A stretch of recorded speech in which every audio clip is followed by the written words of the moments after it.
ለድርጅታችሁ የምታቀርቡት ሪፖርት ወይም ደግሞ ዓመታዊ ሪፖርት ያዘጋጃችሁት የሂሳብ መግለጫ ማለት ነው። አጠቃላይ የሂሳብ መግለጫችሁን ስታቀርቡ የእናንተ የሂሳብ መግለጫ ውድቅ ሊሆንበት የሚችልበት ምክንያት ይኖራል ማለት ነው።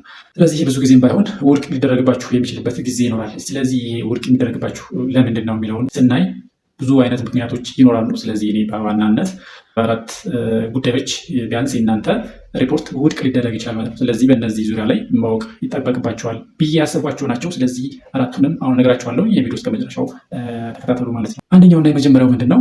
የሪፖርቱ በራሱ ትክክለኛነት ወይም ሲያጠራጥር ወይም ደግሞ ሪፖርቱን ያዘጋጀው ባለሙያ የሚጠየቀውን ዶኩሜንት በተገቢው መሰረት ማረጋገጥ ካልቻለ ወይም ደግሞ ማቅረብ ካልቻለ ውድቅ ሊደረግባችሁ ይችላል ማለት ነው። ስለዚህ የሰራው አካል ከየት እንደሰራና ምን ተጠቅሞ እንደሰራ ወይም ደግሞ ዶክሜንቶቹን ሲጠየቅ በአግባቡ በተገቢ ሁኔታ በተሰጠው ቀን ማቅረብ ካልቻለ ቶታሊ ውድቅ ሊደረግባችሁ ይችላል ማለት ነው። ስለዚህ ይሄ አንደኛውና የመጀመሪያው ነው ማለት ነው። በሁለተኛ ደረጃ ላይ ለሂሳብ መዝገብና ለግብር አወሳሰን የሚያስፈልጉ ሰነዶችን ሲጠየቅ በትክክል አለማቅረብ። ለሂሳብ አወሳሰን ማለት የተገኘው ስህተት ሊሆን ይችላል ወይም ደግሞ ማስተካከያ፣ ለዛ አወሳሰን የሚሆን መረጃ ስትጠየቁ አለማቅረብ ወይም ደግሞ በተገቢው ቀን ይዞ አለመገኘት።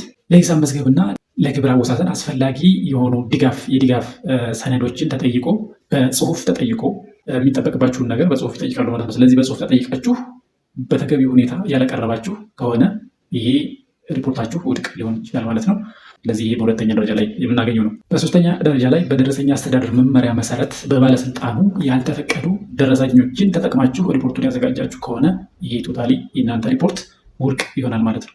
ስለዚህ ፌክ ደረሰኞች ወይም ደግሞ ህጋዊ ያልሆኑ ደረሰኞች ተጠቅማችሁ ሂሳባችሁን ካዘጋጃችሁ የእናንተ ሪፖርት ቶታሊ ውድቅ ይሆናል ማለት ነው። ያለ ደረሰኝ ትገበያያላችሁ ወይም ደግሞ ትጠቀማላችሁ ተብሎ ስለሚታሰብ ፌክ ደረሰኞች ወይም ደግሞ ህጉ ወይም ባለስልጣኑ የሚያውቃቸው ደረሰኞች፣ ፍቃድ የሌላቸው ደረሰኞችን ተጠቅማችሁ ከሆነ ያዘጋጃችሁት ሪፖርቱን፣ ስለዚህ እናንተ ሪፖርት ቶታሊ ውድቅ ይደረጋል ማለት ነው በደረሰኝ ምክንያት። በአራተኛ ደረጃ ላይ በፋይናንስ ሪፖርት አዘገጃጀት መሰረት ወይም ደግሞ ሪፖርቱ እንዲዘጋጅ በሚፈለገው ስታንዳርድ መሰረት ማቅረብ ሲገባው በሌላ በራሱ ሊሆን ይችላል ወይም ደግሞ ከስታንዳርዱ ውጭ በማዘጋጀት ወይም ደግሞ የሪፖርት ህጉን ሳይከተል ወይም በሌላ በኩል በሀገሪቱ የሪፖርት አዘገጃጀት መመሪያ መሰረት ያልተዘጋጀ ከሆነ ለምሳሌ በአይኤፍአርኤስ ከሆነ በአይኤፍአርኤስ፣ በጋፕ ከሆነ በጋፕ መሰራት ሲገባው በሌላ እነኝም ባላካተተ መልኩ የተሰራ ሪፖርት ከሆነ የእናንተ ሪፖርት ቶታሊ ተቀባይነት አይኖረውም ማለት ነው። እነኚህ ዋና ዋና የሚባሉና በጣም ሴንሲቲቭ የሆኑ ነገሮች ናቸው። የእናንተን ሪፖርት ቶታሊ ውድቅ እንዲሆኑ የሚያደርጉ ናቸው ማለት ነው። ስለዚህ እነኚህን ተጠንቅቃችሁ ሪፖርታችሁን ማዘጋጀት አለባችሁ።